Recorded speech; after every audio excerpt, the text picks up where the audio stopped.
UPSC की तैयारी के लिए एनसीईआरटीज बहुत इंपॉर्टेंट हो जाती हैं और इसीलिए हम हिस्ट्री की जो एनसीईआरटीज हैं उनके रिव्यू वीडियोस लेकर आ रहे हैं। एक एक करके हम 6th क्लास से लेकर 12th क्लास तक की हिस्ट्री की एनसीईआरटी की किताबों का रिव्यू आपके लिए लेकर आएंगे। ये इसीलिए इंपॉर्टेंट है क्योंकि पिछले कुछ सालों से आप देख रहे होंगे तो एनसीईआरटी से डायरेक्ट सवाल आपके प्रीलिम्स के क्वेश्चन पेपर में आपको देखने मिलते हैं। तो 7th क्लास की एनसीईआरटी हिस्ट्री में हम देखने वाले हैं हमें क्या क्या सीखने मिलने वाला है। आर पास्ट 2 है ये। इसके पहले जो 6th क्लास की एनसीईआरटी है वो आर पास्ट 1 कहलाती है। यहां पर आप देखें अगर चैप्टर की लिस्ट में तो सबसे पहले तो जो 1000 साल हैं उनको ट्रेस किया गया है। नए राजाओं के बारे में, जो नए साम्राज्य आते हैं, दिल्ली सुल्तान्स के बारे में, सल्तनत के बारे में पढ़ेंगे, मुगल एम्पायर के बारे में जानते हैं, जो रूलर्स ने बिल्डिंग्स बनाई थी उनके बारे में, कौन से शहर बसाए, व्यापार कैसे होता था और भी जो क्राफ्टमैनशिप थी, जो नई नई चीजें बनाई जाती थी। साथ में आप देखें ट्राइब्स के बारे में भी पढ़ेंगे हम, और जो खाना बदोश नोमैड्स होते थे, जो उनकी सेटल्ड कम्युनिटीज होती थी उनके बारे में, जो भी पाथ ऑफ डिवोशन थे। पाथ ऑफ डिवोशन का मतलब भगवान को पाने के अलग अलग रास्ते थे, उनकी चर्चा करेंगे। और फिर हम देखते हैं रीजनल कल्चर, जो अलग अलग रीजन्स में आप देखने वाले हैं, छोटे छोटे हिस्सों में कल्चरल डिफरेंसेस थे उनके बारे में पता चलेगा। और पॉलिटिकल फॉर्मेशंस कैसे हुआ करते थे उस समय के, उसके बारे में भी हमें जानकारी मिलती है। किताब की बड़ी अच्छी खासियत क्या है कि इसमें पिक्चर्स बहुत हैं। आप यहां पर भी देखेंगे तो आपको पिक्चर्स बहुत सारी मिल रही। इसके अलावा यहां पर आप देखें तो पिक्चर्स के द्वारा बहुत सारी चीजें समझाने का प्रयास किया गया है, जिसमें यहां आप देखें अल इदरीसी ने जो मैप बनाया था वो दिखाया गया है। मैप्स भी बहुत सारे हैं जिससे आपको अच्छी खासे रिवीजन और तैयारी पढ़ने में आसानी होगी।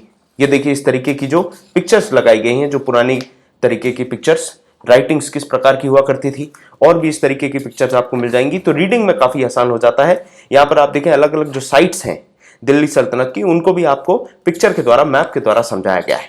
बहुत बढ़िया तरीके से कहीं पिक्चर्स हैं, कहीं मैप्स हैं, कहीं रीजनल लैंग्वेजेस के ऊपर कुछ एग्जांपल्स दिए, जैसे यहाँ पोएट्री का एग्जांपल दे दिया अमीर खुसरो का। फिर कुछ सवाल भी हैं जो छोटे बच्चों के लिए होते हैं, लेकिन कहीं ना कहीं आप भी उनको देख सकते हैं। आपको समझ में आएगा कि आपने पेपर में ये किताब में कितना पढ़ लिया और किस तरीके से पढ़ा। यहां पर आप देखें तो जो ब्राह्मण को ब्रह्मदेह हुआ करता था तो वो ग्रांट्स के लिए ताम्रपात्र यूज करे जाते थे, उसका ये एग्जाम्पल यहां पर आपको देखने मिल गया। ऐसी बहुत सी चीजें आपको देखने मिलेंगी। इसमें अलग अलग प्रकार के मंदिरों के बारे में बताया जाता है। मंदिरों के साथ में ये देखिए चोला के समय जो ब्रिज बनाया गया था या फिर जो मूर्तियां बनाई जाती थी, इन सब की जानकारी भी आपको इस तरीके से एनसीईआरटी की किताब में मिल जाएगी। दिल्ली सल्तनत में जब आप आएंगे तो दिल्ली सल्तनत के जो इंपॉर्टेंट मॉन्यूमेंट्स हैं, इसके अलावा आपको देखने मिल जाएंगे मैप्स, लोकेशंस, इंपॉर्टेंट लोकेशंस, ये सारी चीजें आपको देखने मिलती हैं। और क्या डिफरेंसेस थे देखिए अलाउद्दीन खिलजी और मोहम्मद बिन तुगलक में, ये भी हैं। फिर उसके साथ में इनके लड़ने के तरीके के बारे में पता चलेगा, इनके अलग अलग एडमिनिस्ट्रेटिव सिस्टम के बारे में पता चलेगा। यहां पर आप देखें अकबर का जो दीन इलाही है उसकी जो मीटिंग हुआ करती थी सुलह कुल फतेहपुर सीकरी में, ये सारी चीजें भी आपको इस तरीके से देखने मिल जाएंगी। आगे आप देखें तो रूलर्स ने जो बिल्डिंग्स बनाई थी उनके एग्जाम्पल आपको देखने मिलेंगे, और साथ में आपको ब्लूप्रिंट्स जैसे भी मिलेंगे कि रूलर किस तरीके से बिल्डिंग बनवा रहे थे या क्या उसका बेसिक फॉर्मेट होता था। इसके अलावा चाहे हुमायूं टूम की बात करें या फिर चारबाग स्टाइल ऑफ कंस्ट्रक्शन की बात करें, पितृदुरा की बात करें, ताजमहल की, ये सारी चीजें भी इस किताब में बहुत ही विस्तारित रूप से दी हैं। अलग अलग इंपॉर्टेंट टाउन्स के बारे में मैप्स के द्वारा बताया गया है। यहाँ पर आप देख सकते हैं मुर्शिदाबाद है, कलकत्ता, विरार, इंपॉर्टेंट जो भी लोकेशन हैं वो सारी दी गई हैं। और ये क्यों इंपॉर्टेंट थी, इनका आर्किटेक्चरल इंपॉर्टेंस भी हमें बताया गया है। फिर अंग्रेजों के बारे में भी थोड़ा बहुत समझाया जाता है कि जब अंग्रेज आते हैं तो किस तरीके का सिनेरियो था, या फिर जो इंपीरियलिज्म या फिर डिस्कवरी ऑफ अननोन लैंड्स हुआ था उसके बारे में जानकारी मिलती है। ट्राइबल्स के बारे में हमें जानकारी भी मिलेगी। यहाँ पर आदिवासियों के बारे में, उनके जीवन के बारे में वो सारी जानकारियां भी मिलती हैं। गौंड ट्राइब्स के बारे में पता चलेगा, वो भी यहाँ पर लिखा हुआ है। साथ में हम इंटरनेशनली भी यहाँ पर आप देखें तो बाहर के बारे में भी बताया जाता है, जैसे कि आउट ऑफ इंडिया मंगोलों के बारे में चर्चा है। ऐसी अलग अलग चैप्टर्स में अलग अलग जगहों की चर्चा करी गई है।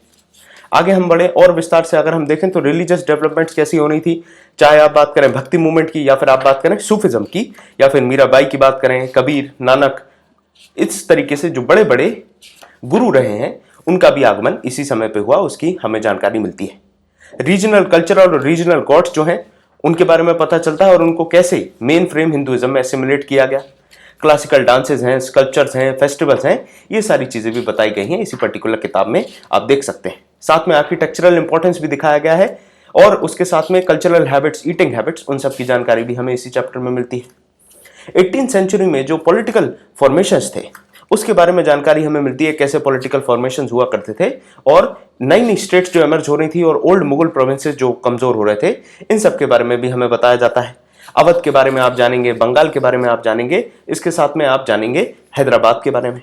तो जो भी सारी चीजें उनके बारे में पता चलेगा, और जैसे ही नए एडमिनिस्ट्रेटिव मास्टर्स आते हैं, नए नए एडमिनिस्ट्रेटिव सिस्टम्स आते हैं, नई नई सिटीज आती हैं, उनकी जानकारी मिलेगी। सिख के बारे में, जाट्स के बारे में भी हमें यहीं इसी किताब में जानकारी मिलेगी। तो आप ये जो वीडियो है, आप इसको ओवरव्यू की तरीके से समझ सकते हैं, जो कि आपको बता रहा है कि 7th क्लास की एनसीईआरटी में क्या क्या आपको पढ़ने मिलेगा, क्या क्या आप पढ़ने वाले हैं। इसी तरीके से हम 7th, 8th, 9th सारी एनसीईआरटीज को कवर करेंगे। आप बड़ी आसानी से इन वीडियोस के द्वारा समझ सकते हैं कि आपको एनसीईआरटीज को कैसे अप्रोच करना है। तो इस सेशन में इतना ही, मिलते हैं आपसे अगले सेशन में। Thank you.